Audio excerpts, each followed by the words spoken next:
Ketamine is a medication that has been around for over 50 years. It's been found more recently to be highly effective in the treatment of depression, especially refractory depression and mood disorders such as bipolar depression and other types of anxiety disorders. So, what exactly is ketamine? Ketamine has been FDA approved for anesthetic purposes since 1970. It was developed in 1962, and it was generally used for anesthetic reasons since the time in 1970. Over millions and millions of uses have occurred safely. And the neat thing about ketamine is that it is extremely safe in high doses. It basically allows cardiovascular stability when it's used in anesthesia and allows the patient to have its blood pressure and their heart rate and pulse ox maintained and their ability to breathe despite deep sedation. Ketamine provides what's called dissociative anesthesia, where effectively the person is unaware and unable to feel anything or move. And so this allows for the use of ketamine in places that have inability of monitoring appropriately, such as in military arenas or even third world nations. And in 1985, the World Health Organization placed ketamine on its must-have list for every country in the world simply because of the safety and efficacy of ketamine. Now, ketamine comes as a right-handed form and a left-handed form, and a IV formulation has a 50-50 mixture of both.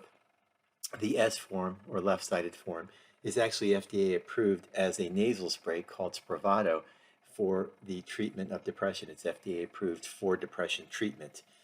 Now, the right-handed form does have efficacy as well for depression, as well as the left-handed form.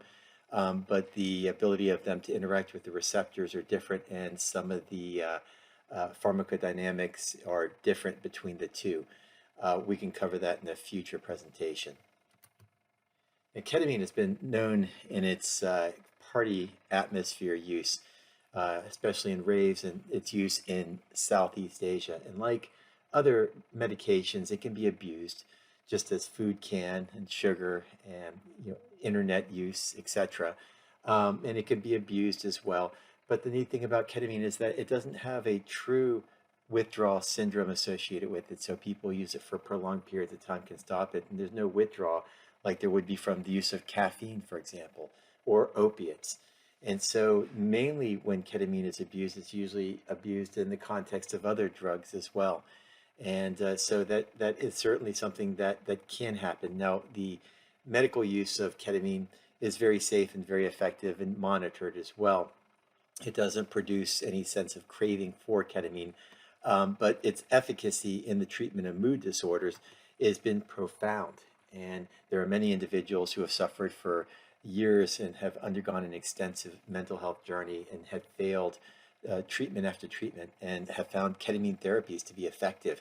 And ketamine works better actually after it's out of the system. So people may get the trippy effect when they first receive the IV formulation of ketamine, but within maybe 30 to 40 minutes after that, they will actually start to feel improved mood, and not because the ketamine is causing changes in behavior, but actually because of neuroplasticity that is resulting.